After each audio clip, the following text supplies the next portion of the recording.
This program is designed to provide general information with regards to the subject matters covered. This information is given with the understanding that neither the hosts, guests, sponsors, or station are engaged in rendering any specific and personal, medical, financial, legal, counseling, professional service, or any advice. You should seek the services of competent professionals before applying or trying any suggested ideas.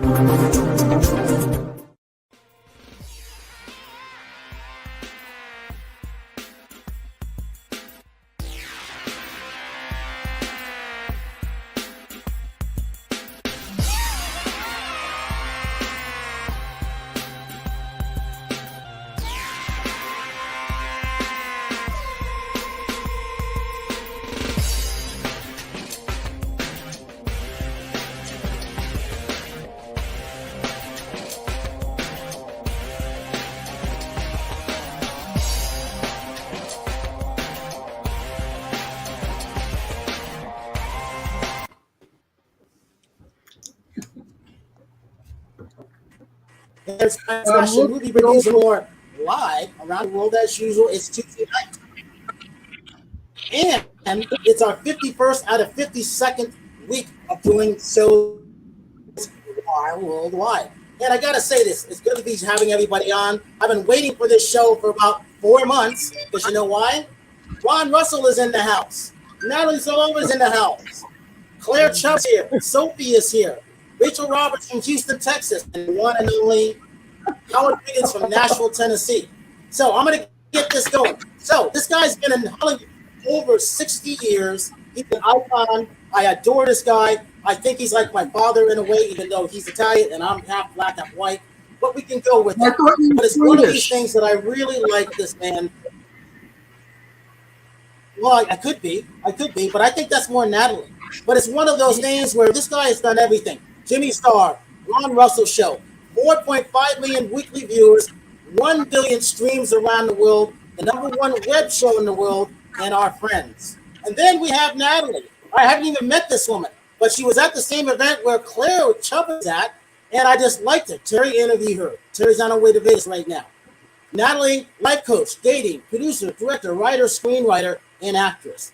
And Claire Chubbuck and Sophie. Now, I like these two. I only got a chance to meet them for a little bit, but Claire's been on her. One thing about this director, producer. With that, I got to start off with ladies first. I got to start with you since you're the lady here. All right, Ron, tell us who you are, where you calling from, and why you're on Movie Reviews and More. I wish I could hear you, but you keep cutting in and out. So I just get a little bit of what you're saying. Now, I thought you said Ron Russell is young, handsome, gorgeous, fabulous, intelligent, wonderful, and should win an Academy Award. Is that what you said? He did. That is what happened. What he said, I thought he said that. I met Brian a lot of years ago. And, you know, some people you meet, you're cold. You try hard to like them. You're phony. You ask how they are. You really don't give a damn. But then there are those people that for some reason, and you feel like brotherhood. And I met Brian, and I just liked him instantly, totally. And I asked him if he was Swedish, and he said no, he was black. And I said, oh, I didn't notice. And our friendship just took off. Right? He's the best. A wonderful talk show host. He's a sensational guy at all the red carpets we are in or parties we go to. Ryan knows everyone, and he's liked by everyone, especially all you gorgeous girls. Now, he opens his show with all the pictures of those beautiful women, and then he has this old bag's face. Come on. That's got to be disappointing to all of the young guys that watch your show just to see all the tomatoes you got on your show, baby. Woo, woo, woo. That's amazing. That kind of a Grace Kelly. And that Natalie Dane, she looked like my daughter Deirdre, who's absolutely gorgeous. And of course, Claire looks like, I don't know, just mysteriously beautiful. And Howard, cute if you like the type. He's got a lot of money, he's even cuter. But, you know, Howard, if I met you in a gay bar, I'd talk to you.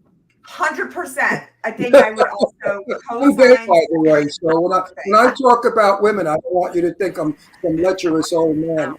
I'm a gay guy, and when a gay guy pays a woman a compliment, it's a real compliment because we're not trying to get in your drawers. Can't. They don't use the word drawers anymore. Am I right, Howard? Howard, join the party. How you do? I mean, if you tell a woman she's beautiful, right away she thinks, oh, he's trying to get in me. But if a gay guy says you're beautiful, they say, oh, really? What do you love about me? We love your nails, your hair, your makeup, your dress, your shoes especially. That's right. I also first noticed the shoes. Shoes. What? Brian, fix your... Natalie, take off with this. So let me Mike. put your head. Now he has no voice at all. Natalie, tell everybody what you do. Oh, sometimes you're cutting in and out, so we can't hear you. We can't hear you, Brian. I'm not lying. I'm going to come there and smack you in that room. No, really. Fix your Are mic. you saying me say what I do? Yes. Got it. Absolutely, yes. Natalie, you really look like my daughter Deirdre. I'm gonna have to see a photo now. Oh, she's beautiful. I mean, she's an actress, and she's a redhead like you with blue eyes, and she's very beautiful. Tall. She's about 6'1" in high heels. I am not that. I am barely pushing 5'2" on a good day when I stretch. Wanted that gene. I've been told so many times I'm a lot larger than I am. Like people will see me in a film or like see a photo of me and then they meet me in real life and then they're like, but you have the same features. You know, Mr. Blackwell, I don't know if you people know who Mr. Blackwell is. Mr. Blackwell was famous for writing the 10 worst dress list of movie stars every year. And he would talk about them and make sarcastic remarks. Like Zsa Zsa Gabor, he said she looked like a bird in a tree laying an egg with all those feathers in her gown. And he would do jokes like that. I was very dear friends with Blackwell. Now, I have a daughter, Leslie, who looks like Grace Kelly. She's a green-eyed blonde. She was first runner-up in Miss America and one of Power's most popular models way back in the 60s. And Blackwell met both my daughters. And he said to me, I think Deirdre is far more beautiful than Leslie. And I stood back because everybody always carried on how beautiful Leslie was. And Deirdre took second place to Leslie's beauty because blondes with green eyes stand out. And I asked Blackwell, I said, why do you think Deirdre is far more beautiful than Leslie? He said, because Deirdre has classic features. And if I was still designing clothing, the Blackwell line, I certainly would have had her as one of my models. So there's a big compliment for you, Natalie. Does anybody here know Blackwell? I did not grow up doing anything like that. I'm a very big like nerd. My nose has always been in a book. I grew up like I'm more of a tomboy, so I prefer more like sneakers and hiking and snowboarding and poker playing and jumping out of planes and running with the bulls with my family. So it's still a very new thing to even like kind of like hear the like I was just telling someone yesterday. I walked into the store yesterday. So I'm also a life and dating coach. I mostly help men. It's mostly my realm with kind of bridging the gap between men and women because we do have a lot more in common than we realize, which I really love. And I walked in yesterday to this restaurant. I was starving. I was on my way to a meeting. I was starving. I walked into this cafe. Now, yesterday I was not feeling beautiful. I had my hair up in a bun. I had my glasses on. And I had a very I don't think I showered yesterday, to be honest. I was just doing my thing. I walk in. I still smell good. I don't care. So the scent of a woman. Or just so I walk in and I'm asking if I can pay because I'm in a rush. And I see three people turn around and just kind of stare at me. And I felt so uncomfortable because I'm being stared at. Now I grew up this way. So oftentimes when we look at people and we think of their beauty and look at them as beauty, but like other people can be intimidated by looks versus like I was born this way. Like this is just my DNA. How I received it was that a lot of people oftentimes wouldn't talk to me and would be intimidated by me. And I perceived that as I was ugly. So I actually don't recognize things like that where you go, oh, you're beautiful. I didn't grow up that way. I didn't grow up perceiving the world that way, which I'm actually grateful for, because I do get to like play with my mind a lot more. I love that.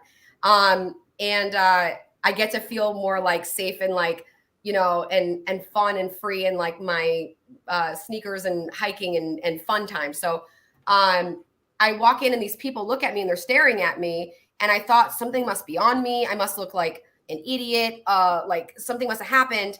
And I remember someone telling me that even when I look like a nerd, like I'm still very attractive. And I was like, I received that compliment. I was like, thank you. But I didn't really understand it. And so I'm looking at these people staring at me, and I rush off to the bathroom thinking that like I must have done something stupid or said something stupid, or there must be something in my teeth.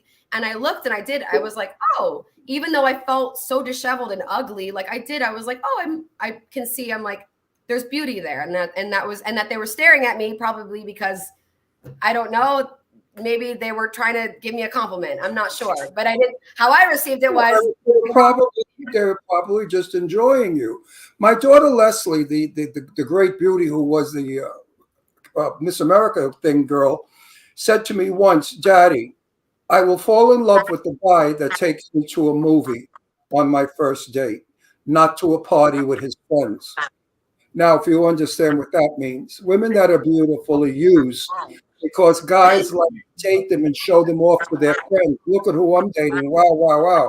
Who's my other Jaguar? My daughter has told me that when she's out socializing, men after 5 minutes of talking to her say to her, gee, you're really very nice. I thought you would be a stuck-up snob. So the other thing that's really interesting about Natalie that I feel like we haven't touched on yet, is she is an incredibly talented actress. And I think what's important about that is how she uses all of, because I've worked with her, I've directed her before, and she used all of the things that happen with the dating coaching, all of the information that she's had about life, that it's beyond. And so there's something, I mean, if we continue, if we're talking about beauty, the beauty is really so from the inside with her. I was talking about superficial beauty. Yeah. You know, my daughter now is 54 years old. She's no longer a zero dress. She put on some weight. She's still a stunning looking woman, but her life got better as she got older and less beautiful, if there's such a word. I mean, she's still beautiful, but she doesn't have that glow, that 19-year-old sparkle that most women lose when they're 25. You know, you become mature. And I think that looks are important. And I agree with you. Personality, and nowadays, careers. If a woman has a good career, she's very interesting to a man. I gotta interject on this one. I have to deal with this a lot with a lot of clients, and when we're kind of like going in and looking at things on that superficial level, where a lot of clients now are also realizing for men that there's a lot more depth superficial.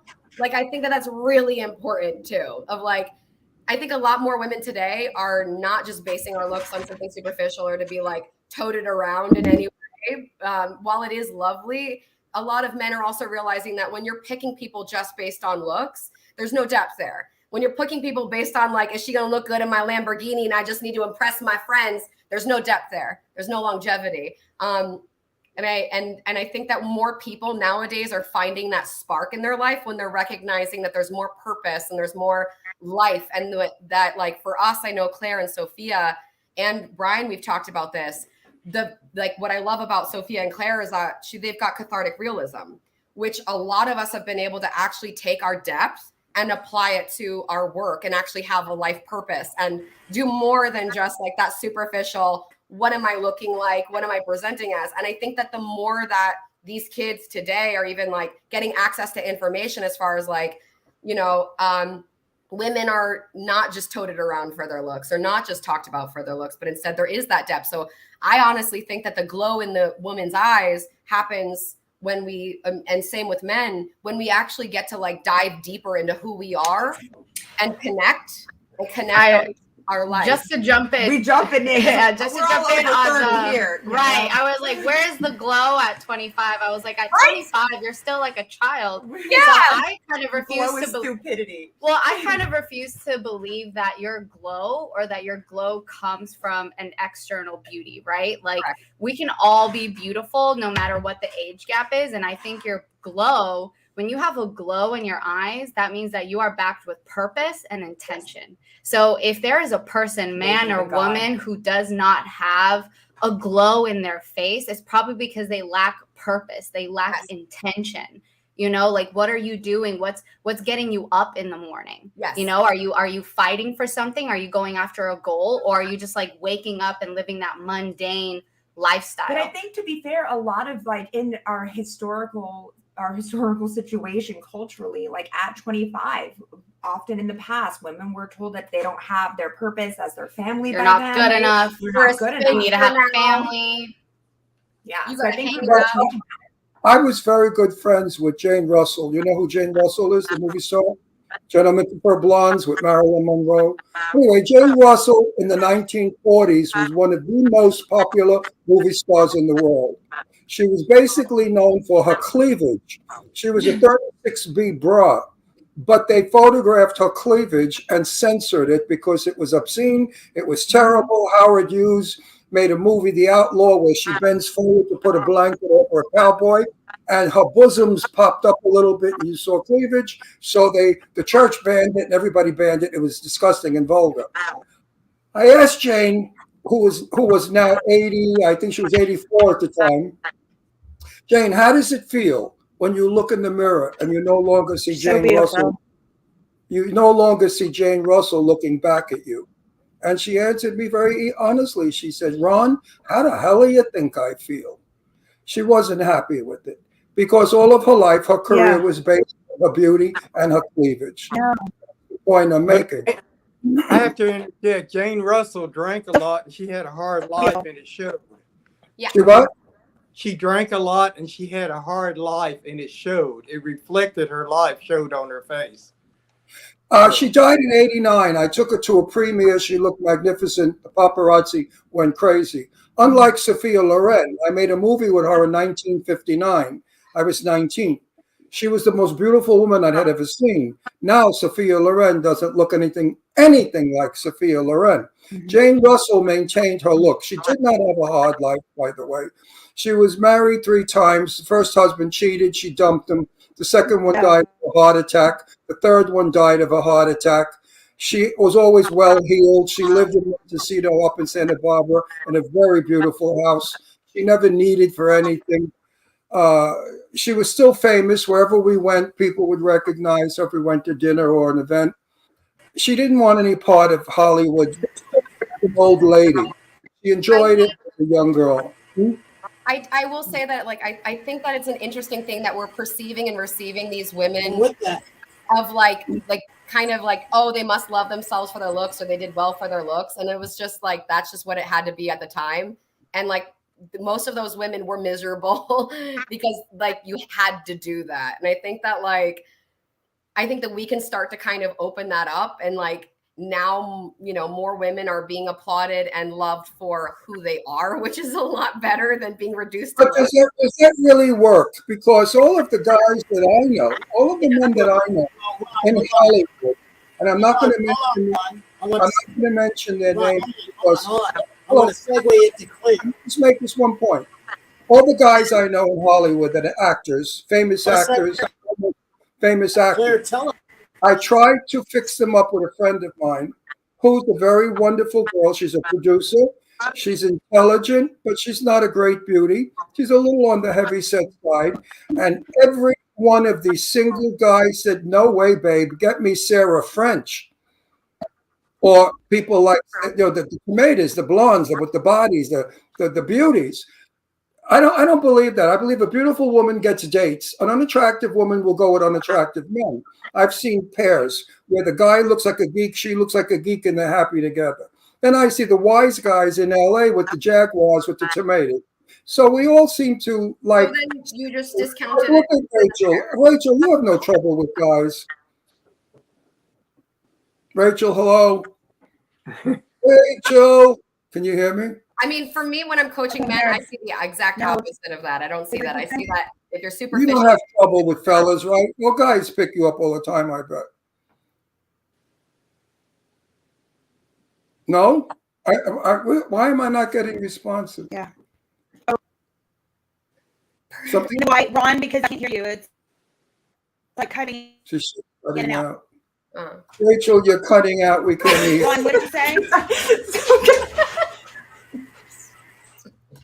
I wish I knew what she said. Let's go into this. Claire and Sophia, talk about what you guys do.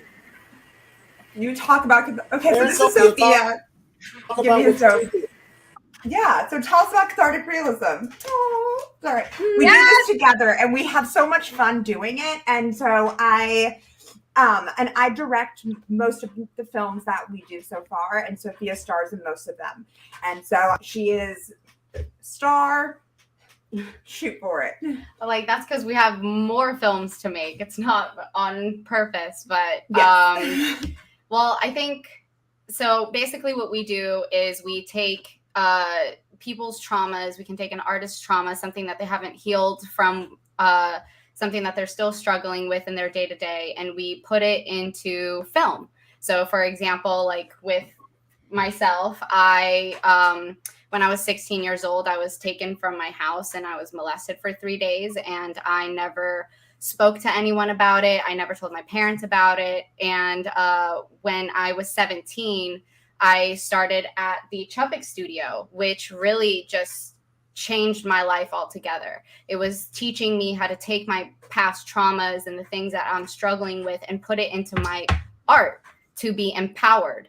And when I originally came to Ivana with a screenplay, it was I wanted to make something. It was my first time making something. And she told me that the only way that I could elevate myself, not just as an actress, but as a person, because I was triggered. I was triggered by, relationship scenes, romance scenes. I wouldn't know how to deal, not just with the actor in front of me, but with myself as a woman. So we decided to put my story into a screenplay. And I was essentially the guinea pig for cathartic realism. It was trying to take this trauma, something that I couldn't heal from. I had gone to therapy. I did all the steps and I wasn't healing. I was still letting this person win over my life. So she introduced me to Claire, which is now my best friend, my sister from another mister. But we just really took this on. They held my hand through writing a story, putting my past into a story arc. And it was even interesting seeing my life just play out in a series of Post-it notes, just going through the writing process, going through the rehearsal, post-production, and ultimately finding catharsis, finding forgiveness for the person who had caused me so much harm for so many years. Did they ever catch him? Did they ever catch the guy? No, she hasn't talked to him because she didn't need to talk to him. The police never catch this creature. No. No. In the neighborhood that I lived in, it was all very gang related. Where I'm from, the police are just as crooked as the criminals. And from where I grew up, it wasn't necessarily safe for me to speak up. And that's why I also did it for so many years. What neighborhood was that? I was actually in the Antelope Valley. I lived in Lancaster, Palmdale area. It's down the 14 freeway. If you see the sign, you went too far. They shot the movie 7 where the whole... I know Palmdale. It's gotten very big. It's next to Santa Clarita, Palmdale. Past that, yeah. We've actually made, so that was the first movie. We've made 3 other, I think there's a total of 4 cathartic realism films, and each one has produced the same healing result that hers did. And so we're trying to now make rules in this genre. and make it so that other people can do what we're doing. So we have another slate of films. We're actually crowdfunding for this slate of films right now. So if you guys want to put the Indiegogo link on there, yeah, and we actually have a clip from the party that we were all at together to promote the launch of doing this as a business, right, to help people heal. Do you want to hit the clip? Yes. Okay, let's do it. Yeah.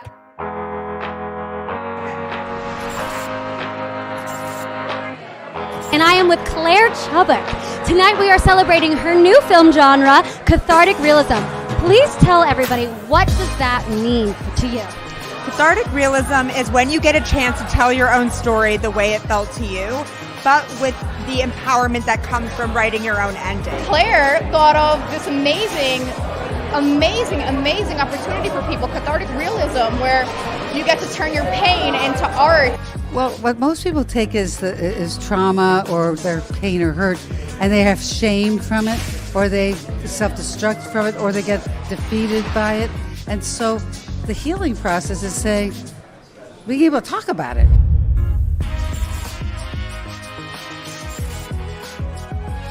So this research has come from doctors like Dr. Brene Brown, Dr. Bessel van Kolk. Because the biggest question with cathartic realism is, are we just recreating the past, past trauma that no one really wants to face again?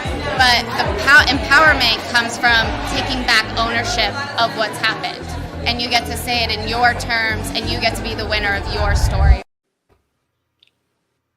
Looks like a good film. I want to see it. Yes, everyone, go to Indiegogo.com. Cathartic realism. Donate, be part of our team, because what really it's a movement more than anything else. 100%. This is something that I would love to see tons of people go through. We have friends, in the studio who now come to us and share their story, share their pain, things that they're so embarrassed and ashamed about. And the most beautiful thing is watching how all of that gets washed away, and we all come into this beautiful community who are connecting through the things that have cost us the most shame. Yeah. If your film helped one person, then the film was so worthwhile. Just one. Oh my person. God. There were times that we would be sitting by ourselves before the movie was even over. And the crew. Every aspect, we're just like, if I even told myself, like, if I went through this, I'm gonna cry again. If I had to go through this rape, right? Because at the beginning, it hurts. You don't know why life does this to you, But through cathartic realism, it gave purpose through my pain. It turned something that was so ugly, like the thing that I thought was the most ugliest thing about me. And it gave me purpose, and it gave me a way to be able to help people. And then we would go on interviews, and it would be like the sound person after the interview's over who was like, oh, hey, my sister went through something like this, and I just want her to watch the film. So, and yeah, what's interesting about cathartic realism is we use the tools of cinema to show what it felt like. And not everyone's going to have the same experience of the traumatic events that befall people, but we can start to have a cultural language of experience. And I think that's what we're trying to do. One of the films that we're about to make up next is about erectile dysfunction. So it's not all, that's a comedy. That's a comedy. So yeah, that's what we got. I'm an advocate for suicide. I preach to people about suicide, and I tell all these young gay people, if you're confused and you think your life is over because you're going to contact me, we'll talk. Also, rape victims. Most of the girls that were raped by uncles or predators thought they had to be gay because men were disgusting and they wanted no part of men. So they tried being lesbians. A lot of them liked it and stayed, and most didn't. But a lot of them have killed themselves because they felt dirty, they felt ruined, and they felt that their parents and everybody will look at them as being odd. And I tell them, no. The only person that should be killed is the predator, not the victim. The victim is a victim. I love your film, I think, because of what you're doing. Thank you. I really respect it. I respect your film. We would love for you to watch it. I'll send you a link. Please do, because it's part of what I preach to everybody.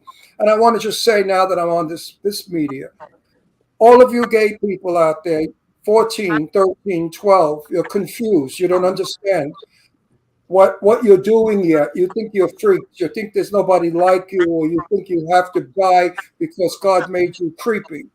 Please contact Ron Russell. You know how to do that. And we'll chat. And I'll explain to you that being gay is just as wonderful as being heterosexual, straight. There's no difference. You just chose to live your life with a man instead of a woman. And the love is the same. The lifestyle is the same. I know. I'm married legally to Jimmy for 10 years, and we're very happy. So good for you with your film, Claire and Sophia. Good for you. Kudos. Thank you. Now let's get back to Rachel. We haven't heard, and Howard's so quiet. Howard, you're not Jewish. No, I'm not. If you were Jewish, you wouldn't shut up. You'd be a gentle. Anyway, so Rachel, she made a cauliflower soup. What the hell does that taste like? Good, I bet. Yum. Send us some. Yum. Yum. Yeah. There's a cauliflower soup. So like, I wanted. She wants to eat it. Potatoes. Are you gonna? Brian, I'm so happy I took the show over, and I'm the host. Potato soup. Wait, I gotta. Brian, let's interview us, ask us questions. I mean, Yeah, well, I just finished. mine's going in and out, so I can't hear half the time.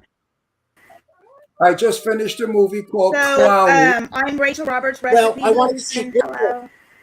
Hello. I have to push my movies because my producers Go ahead, Rachel. Go ahead. they won't be happy if I don't do it. I finished doing Okay. Joseph Kelly's Clown Motel 2, which turned out really well. It's a campy comedy, killer, clown, murder movie. Funny, scary, disgusting, bloody, which I don't care for, but that's what they do in these movies. Then I went into another film called Clowny. I play a father to my grandson who has a mysterious doll. Anyway, that's also a Joe Kelly production. Now I'm off to Nevada for a month to be in a movie called Death House. And I play, I believe, Kevin Bacon's father. I'm not sure if Kevin Bacon is in the movie. But things are going well at 82 years old, I'm happy to say. I've got plenty of films to do. I love life. I'm gay. I'm not depressed. I'm healthy. I feel terrific. And I'm on Brian's show. What the hell more can you ask for? Right? All you great gals. You're all terrific women, you know. All right. Beautiful and smart and All terrific. right, Ron, be quiet. Rachel. Rachel. Soup. Now everybody's cut off. What is it? Something with the planets? It's okay. It's okay. So yeah. Ron, it's so great to meet you. You look fantastic. Fantastic. Yeah. And I make cauliflower soup. It's supposed to be like a baked potato soup. But I eat clean, drink a little dirty. So yeah, today I've got some Madam Zero. This is like low carb, low sugar. It's like healthy, when you want a little healthy bubbles. That's the way to go. I wish I could hear her. Texas. Yeah. Let's talk about the keto diet. California, so Claire, and see you one day. Rachel, what do you think about the keto diet? Since you're, we wish you could have been there. We would have had so much fun at this party. So much fun. At the Cathartic Realism party? Oh, that was a blast. She was invited. Rachel didn't go? Rachel didn't go. I don't even know if y'all are talking. I don't know what's going on. No, Rachel What? couldn't make it. She couldn't make it. Next one, Rachel. Next one, Next Rachel. one. Tell us what you're doing. Tell us what you're doing.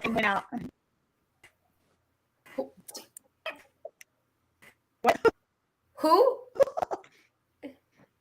I can't wait till we watch Go ahead, Howard. and see what the heck y'all are saying. Howard. Okay. I'm Howard Wiggins, Nashville, Tennessee. I've been helping out with the Nashville Women in Film. And I just went to a museum where I played an artist while people were there, Drew. If you'll go to my Facebook, you'll see my resemblance to the original artist. This Sunday, I'm going to a Christmas tree event, and that the designers in town are displaying their Christmas tree talents on decorating the tree. So that's good. Oh, I want to say one other thing. This Saturday night, we're going to the red carpet of Tommy Knockers, which is going to be a sensational film. So if any of you out there want to go. I think it's an open call.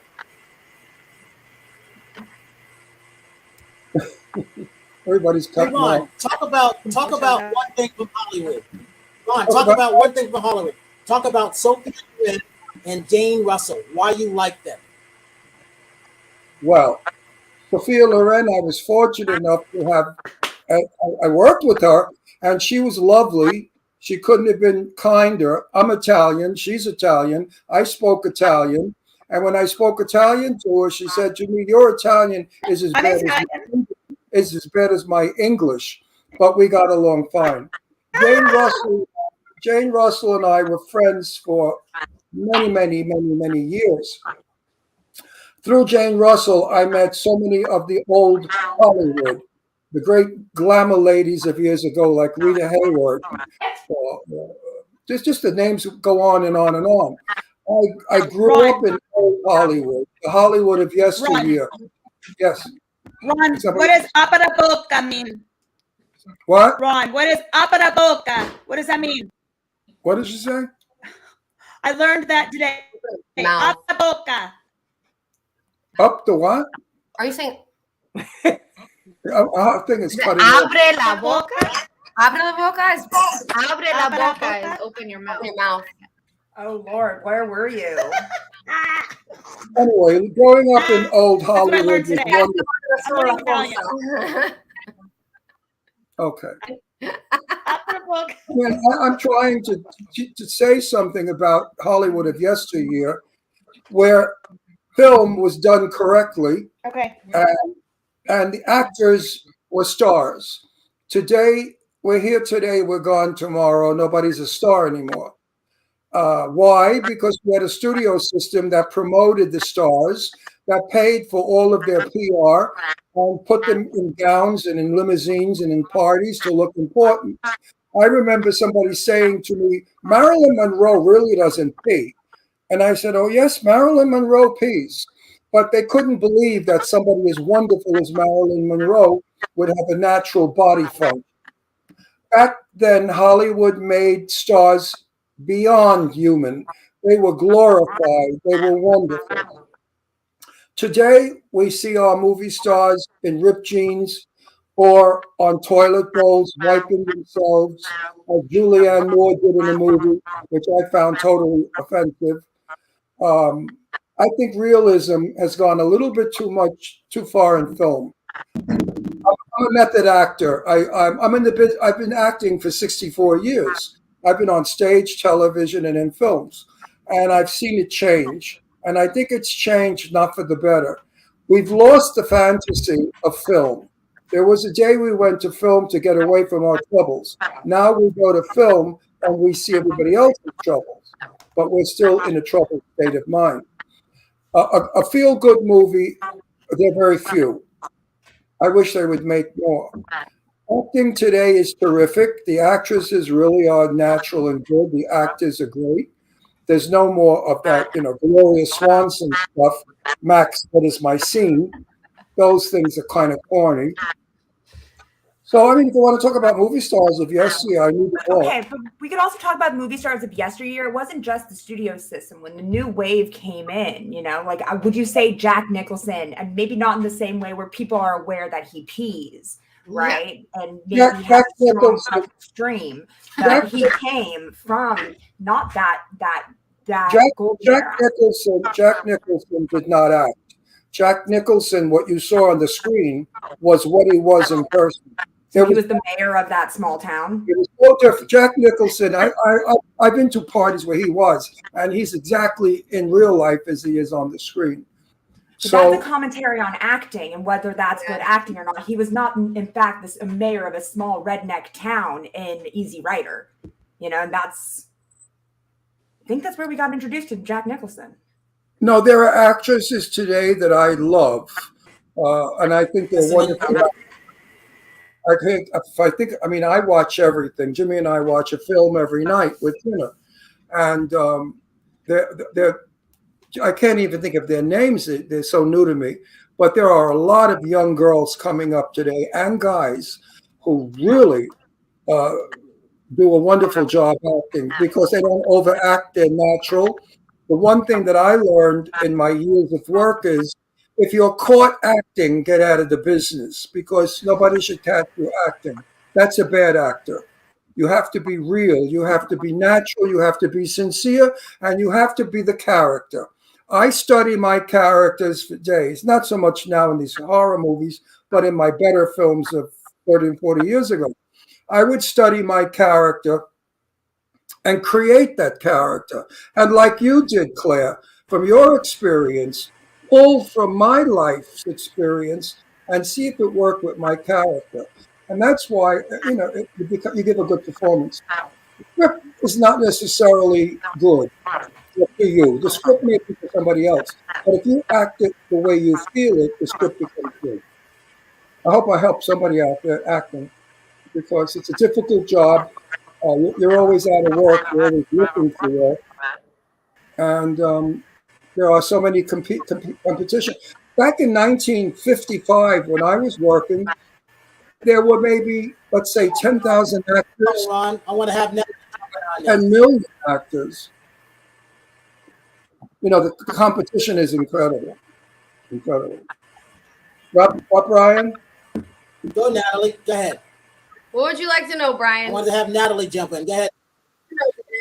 About dating. Dating and acting. Is there a difference?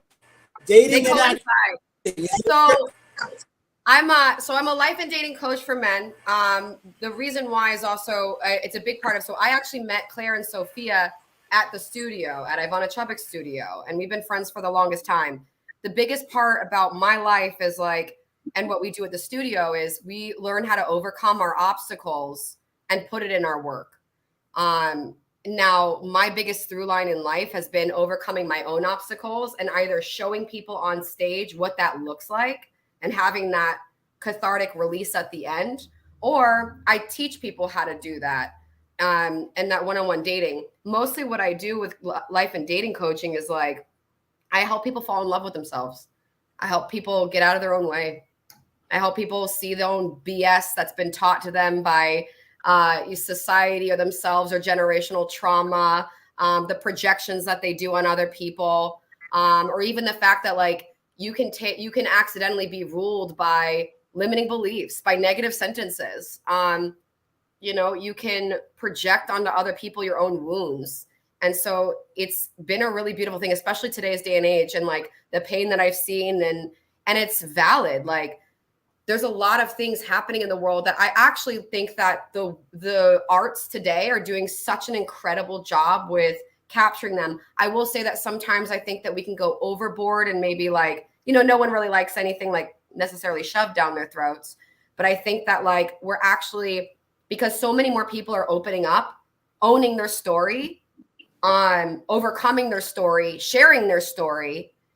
There's way more realism in the arts today that you don't have to drug up an actress to get her to perform because she's miserable inside, or a man, men and women. You don't have to numb yourself anymore. I'm sober over 5 years. I know for me, the lights turned back on after I got sober in my 30s, when I really got to address my pain, and it actually helped my arts. So the more that I was able to identify my patterns, right? So I grew up in a tumultuous home, raised by wolves. I'm Irish Italian, and I saw nothing but a lack of safety. I don't know what safety is in the world, and I've gotten to learn that. And I dated a bunch of narcissists, and then it would make me a great artist, but it would make me self-destruct. I would be amazing on stage, but then I would be drinking my brains out right afterwards because I couldn't breathe. My skin was crawling. And the more that I've gotten to heal and understand like trauma and our psychology and our subconscious, mostly also too, because at Ivana Chubbuck's studio with Claire and Sophia and Ivana, we're over there learning about like psychology, behavioral psychology, so anthropology, social sciences. Everything in there was a study on the human behavior and why one person does what they're doing and how we actually can interpret that in ourselves and portray these characters realistically in real life so that people can actually walk away laughing, crying, experiencing something, feeling like they're seen. As I've gotten to heal, I've actually gotten to be able to like get more certifications. I have a degree in psychology and communications. I've gotten to turn around and with my own experience and life and healing, I've been able to help other people do the same thing. You know, that way you can on stage and not destroy yourself after. Many years ago, I was with Rock Hudson. You know who Rock Hudson is? The actor, very famous actor, Rock Hudson. And I was discussing a role on TV that I was not very comfortable with. And he said to me, Ron, learn one thing. Before you go to work, say to yourself, you can do it. And I do. And there's nothing they throw at me that I can't do. I play anywhere from a Brooklyn Mafia killer to a screaming fag flying around a room like a demented queen. I can go the spectrum. I've impersonated Jane Russell and drag on stage. So I have done everything there is to do because I say I can do it. Yeah. Positive thinking, my friend, is the answer. If you negate, you're dead. You're gone. You're finished. Yeah. There's the other side of that too, where I think that this is where the realism in the world today is we're learning, we're growing, and we're healing. And a lot of what Claire and Sophia do with cathartic realism is what I see in the coaching community and a lot of the healing community. We can and ourselves, we can accidentally also bypass. So if I spend years ignoring my trauma and pretending it doesn't exist, or if I tell myself you can do it, but then there's a little voice in the back of my head that goes, yeah, but your mom was right. You'll never amount to anything. No. Cancel that. That's got to be canceled. So let me continue. Let me finish.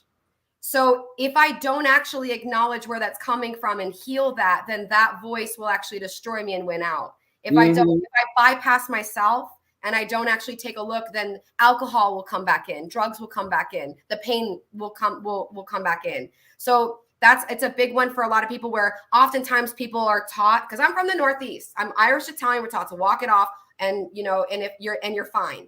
That's not how it works though, because then you're watching as you can sabotage in all areas of your life. And this is where I get to help people. When we don't acknowledge certain things, when we don't actually when we're not honest about things first, then those negative voices can actually come back in and kick our butts. So a lot of times people are taught, what do you mean? Just say nice things. Just say you're great and you're wonderful and you're good. But you're negating that there's a voice inside and there's trauma there, or you've gone through some things that make you feel like a terrible human being. We have to honor ourselves first and do the work around it.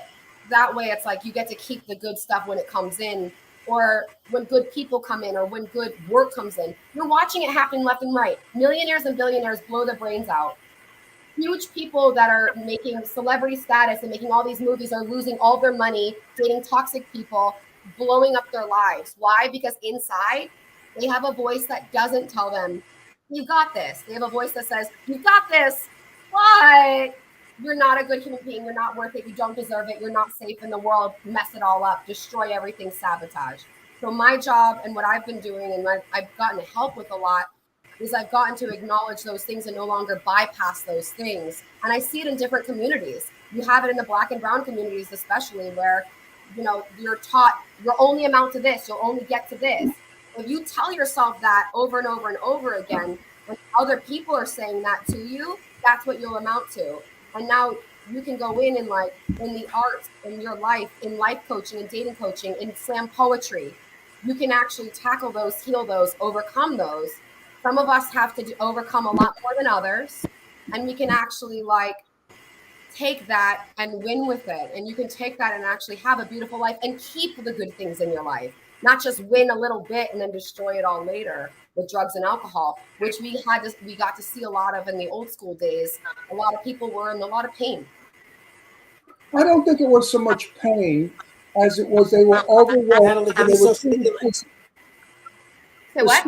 the studios treated the actors of my day very poorly. Judy Garland, as we know, was fat, and they gave her pills to get skinny. Oh, yeah. They gave her pills to go to sleep and pills to. So Judy, I've never met Judy Garland, but I know so many people that Jane Russell was very good friends with Judy.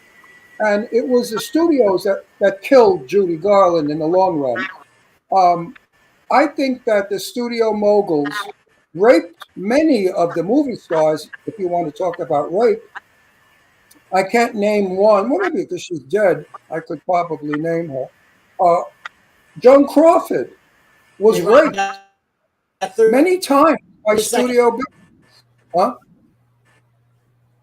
So they had a hard life in the studio. The studio owned you. It told you where to go, what to wear, how to talk, how to sit. You had no life of your own. Tab Hunter. Tab Hunter was a dear friend of mine. You know who Tab Hunter is? No. Tab Hunter was my dearest friend for 35, 40 years. And he was lovers with Anthony Perkins from Psycho. And the studios told Anthony Perkins, you have to give up Tab Hunter because we don't want word to go out that you two are lovers. And Tab Hunter, all his life, was heartbroken over Anthony Perkins. In fact, Glazer, the guy he lived with for 20 years, looked just like Anthony Perkins. So you see, these people had to escape the cruelty of the studio system. They drank a lot. But, you know, I live in Palm Springs, okay? I'm friends with so many actors here. They all drink. Everybody drinks. I don't drink. I never did. I was never one to be loaded. I like to be in control of myself. I could never be like not knowing where I am or how to get home. Never could do that.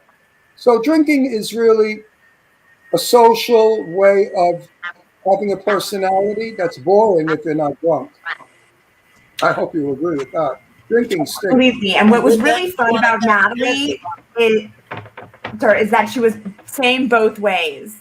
But what was that, honey?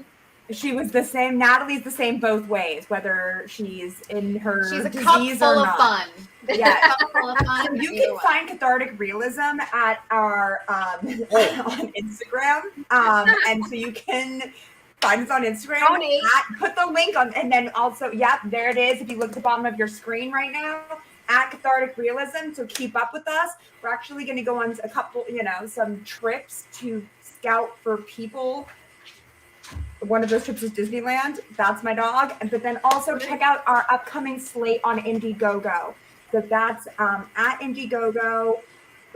Search Cathartic Realism. See what we're doing next. See how Cathartic Realism works. And join our community. Yeah. And with that, I got to thank everybody for this. This is Movie Reviews and More. Thank you, everybody, for being here. And we will see you next week.